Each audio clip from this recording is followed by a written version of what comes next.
Sudah sering terjadi bukan? Momentum di mana barang ini ketika dicari seringkali langka, ketika ada mahal pula harganya. Apa itu? Ya, pupuk. Fenomena ini seringkali terjadi ketika musim tanam tiba. Menjawab kelangkaan pupuk saat musim tanam, yaitu dapat memanfaatkan pupuk organik. Pupuk ini merupakan alternatif yang bisa digunakan oleh para petani. Selain menyuburkan tanaman, penggunaan pupuk organik juga dapat menghasilkan kualitas yang baik dan tak lupa dapat melindungi lingkungan pula. Sudah tahu bukan bahwa pupuk organik tidak hanya dihasilkan dari pupuk kandang yang berasal dari kotoran hewan saja ya, seperti kambing, sapi, kerbau, dan lainnya. Namun ternyata banyak ragamnya. Mengutip dari pertanian.go.id, ada sejumlah jenis pupuk organik lainnya, yaitu pupuk hijau, kompos hayati, humus serasa cair, dan guano. Sudah familiar bukan dengan beberapa jenis pupuk organik tersebut? Kali ini yang akan kita bahas adalah pupuk guano. Pada dasarnya, pupuk guano sama dengan pupuk kandang karena berasal dari kotoran hewan. Lalu, apa yang membedakannya? Yang membedakan pupuk guano dengan pupuk kandang yakni tempat asalnya. Pupuk guano memiliki kontribusi besar dalam mencukupi kebutuhan nutrisi tanah. Pupuk guano dihasilkan dari kotoran kelelawar atau guano yang mengendap lama di dalam gua dan bercampur dengan tanah maupun bakteri pengurai. Pupuk organik ini yang berbahan baku utama dari kotoran kelelawar dapat ditemukan di goa-goa. Wah, makin penasaran nih dengan pupuk guano? Simak video kami hingga selesai. Dalam satu karung pupuk guano dengan berat 25 kg biasanya dijual dengan harga Rp50.000 dan Rp10.000 untuk per liter.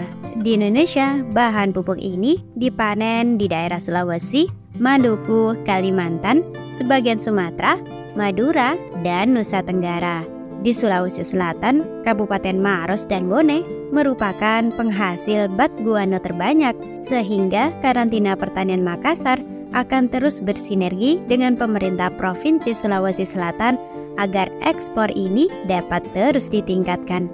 Wah, hingga pasar ekspor? Ya, benar, bat guano sendiri merupakan bahan baku dalam pembuatan pupuk organik. Dilansir dari jurnas.com, Kementerian Pertanian melalui Karantina Pertanian Makassar pada tahun 2022 telah mensertifikasi 46 ton bat guano yang dikirim ke Amerika Serikat dengan nilai ekspornya mencapai 330 juta. Sama halnya dengan Amerika Serikat, Tiongkok juga merupakan negara tujuan ekspor bat guano karena selain sebagai pupuk organik, bat guano ternyata juga digunakan sebagai bahan baku kosmetik. Sepanjang tahun 2021, menurut data Karantina Pertanian Makassar, mereka telah mengekspor sekitar 130 ton bat guano. Keren bukan?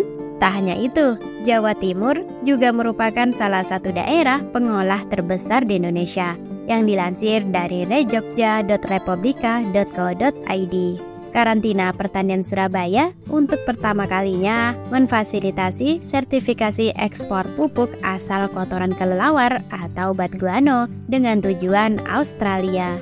Kepala Karantina Pertanian Surabaya menjelaskan sebanyak kurang lebih 126,76 ton pupuk guano dengan nilai ekspor sekitar 839 juta dinyatakan sehat dan aman untuk diekspor melalui pelabuhan Tanjung Perak, Surabaya.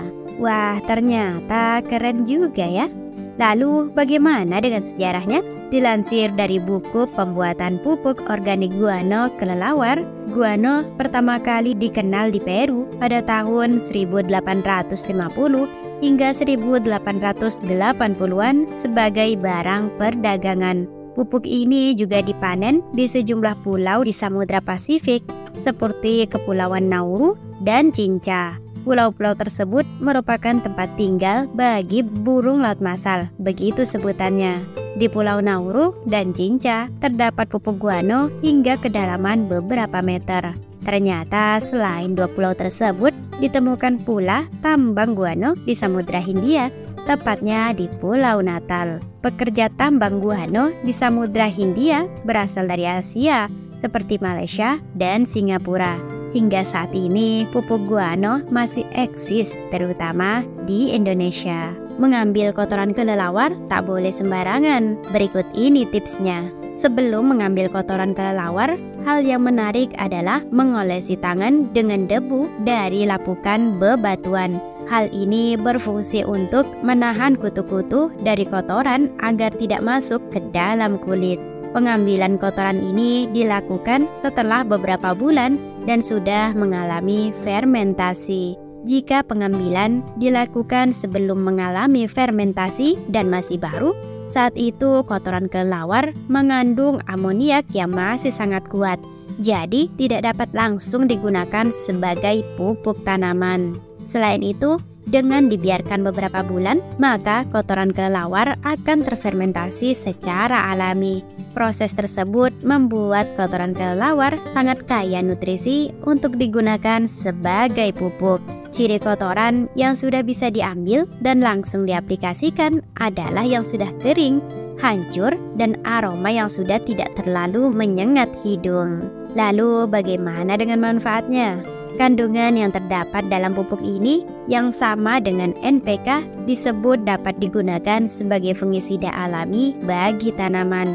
Dapat pula mengontrol cacing tanah yang merugikan bagi tanaman, menguatkan batang tanaman, dan mengoptimalkan pertumbuhan daun baru, serta dapat meningkatkan produktivitas tanah yang kekurangan unsur hara. Harga pupuk guano dijual cukup mahal di pasaran. Oleh karena itu, sebaiknya penggunaan pupuk ini hanya pada saat menjelang masa panen, pembungaan, dan pembentukan buah.